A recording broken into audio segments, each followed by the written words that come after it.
আল্লাহু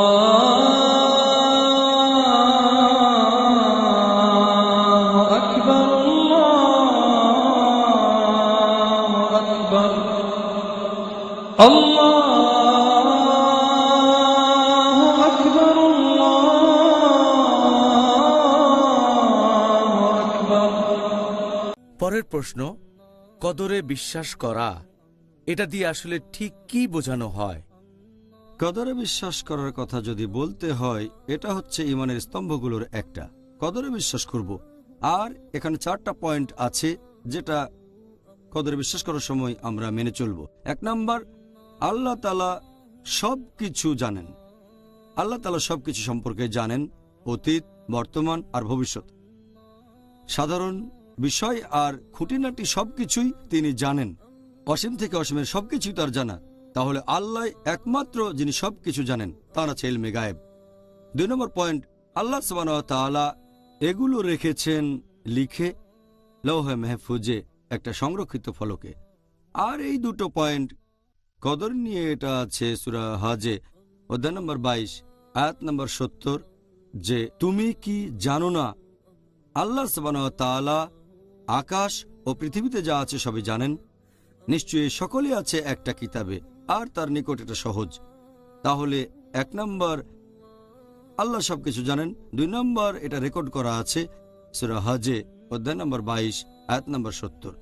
সহিহ মুসলিমের একটা হাদিস, খণ্ড নম্বর 4, বুক অফ কদর, হাদিস নাম্বার 6416, যে আল্লাহর রাসূল বলেছেন, আল্লাহ পৃথিবী ও আকাশমণ্ডলী সৃষ্টির 50,000 বছর আগে বিশ্বজগৎ সৃষ্টির নির্দেশ দিয়েছেন। এছাড়াও আরেকটা হাদিস আছে সুন্নান আবু দাউদে, খণ্ড নম্বর 3, হাদিস নাম্বার 4683, যে আল্লাহ সুবহানাহু ওয়া তাআলা প্রথমে সৃষ্টি করলেন একটা কলম, আর সেটাকে বললেন লেখো। কলম উত্তর দিল, হে প্রভু, আমি কি লিখব? তখন আল্লাহ সুবহানাহু ওয়া তাআলা লিখলেন এই কদর, মহাবিশ্বের সবকিছুর, একেবারে শেষ সময় পর্যন্ত, শেষ বিচারের দিন শুরু হওয়ার আগে পর্যন্ত। এ হলো প্রথম 2টো পয়েন্ট। কদরের পয়েন্ট নাম্বার 3 হচ্ছে যে যা কিছু ঘটে আল্লাহ সুবহানাহু ওয়া তাআলার ইচ্ছাতেই সেটা হয়। সবকিছু আল্লাহ পবিত্র কোরআনে বলেছেন, সূরা কাসাস অধ্যায় নম্বর 28 আয়াত নম্বর 68, আল্লাহ সুবহানাহু ওয়া তাআলা যা ইচ্ছা করেন তাই সৃষ্টি করেন। এরপর আছে সূরা ইব্রাহিম অধ্যায় নম্বর 14 আয়াত নম্বর 27, যে আল্লাহ যা ইচ্ছা করেন সেটাই করেন।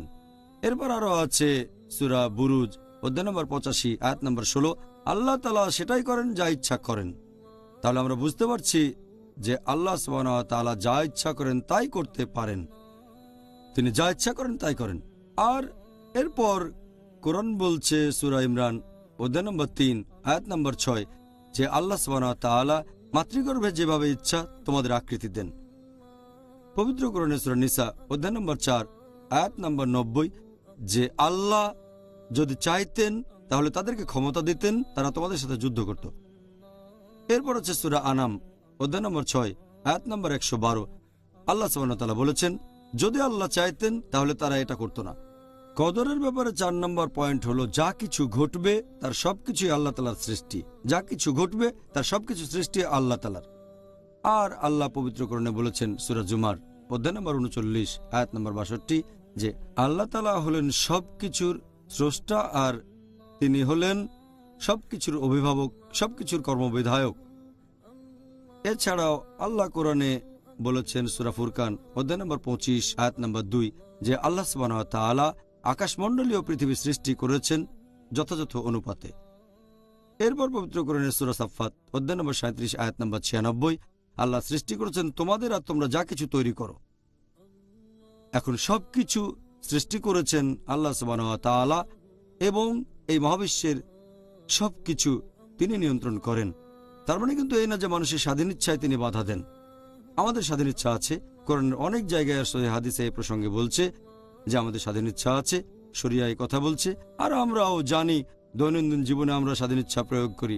এছাড়াও আল্লাহ পবিত্র কোরআনে বলেছেন সূরা বাকারা অধ্যায় 2 আয়াত নম্বর 223, এখানে স্ত্রী সহবাসের কথা বলছে, যে তোমরা তোমাদের শস্য ক্ষেত্রে গমন করতে পারবে যেভাবে ইচ্ছা। তার মানে স্বাধীন ইচ্ছা।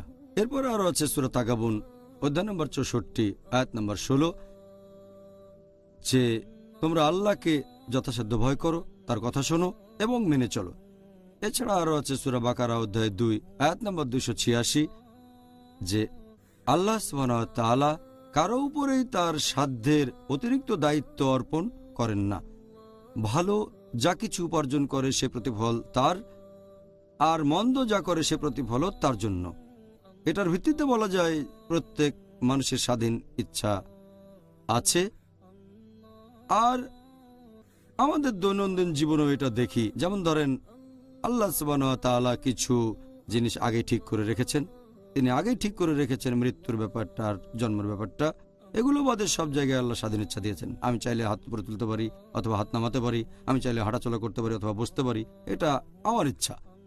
তবে কিছু জিনিস, যেমন ধরেন আমাদের হার্টবিট, এটা চলে আল্লাহ সুবহানাহু ওয়া তাআলার ইচ্ছায়। আমি যদি চাই হার্টবিট বন্ধ করব, সেটা আমি পারবো না। আর শীত লাগলে আমরা ঠান্ডায় কাঁপি, আমি চাইলে কাঁপুনি বন্ধ করতে পারবো না, এটা আল্লাহ সুবহানাহু ওয়া তাআলার ইচ্ছা। তাহলে আল্লাহ মানুষকে স্বাধীন ইচ্ছা দিয়েছেন, সেজন্য মানুষ যদি কোনো খারাপ কাজ করে, কোনো পাপ করে, এজন্য সে দায়ী নিজে। আল্লাহ পবিত্র কোরআনে আমাদের নির্দেশ দিয়েছেন কোনটা ভালো আর কোনটা খারাপ। জাযাকাল্লাহ খায়ের। ডক্টর জাকির। الله الله